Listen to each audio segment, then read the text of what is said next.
Well, thank you very much for that introduction, and I'm very happy today to be presenting at the Embedded Vision Summit.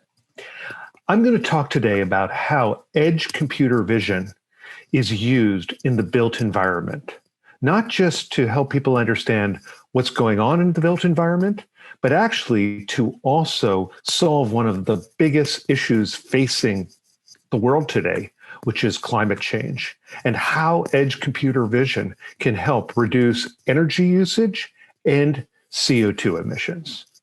Great, let's get started. Let me start by first telling you about the company that I'm part of, CEO and co-founder, Nomad Go. We're an end-to-end edge computer vision system, and we focus in two areas: the built environment, where I'll be talking, and also food service. And our whole platform is designed to make it really easy for people to be able to set up sensors and get out-of-the-box metrics to really understand what's going on in their built environment. So you're probably wondering, what is the built environment? The built environment is really any physical environment that you're in.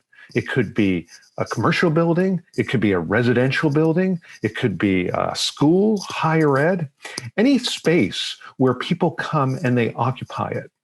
And what's interesting about the built environment and why it matches so well with edge computer vision is that really, until recently, people have had no good idea about how their built environment is used. If you think about the digital environment, web pages, apps, those are all really well instrumented to understand what's actually going on inside that space. But in the built environment, no one really knows.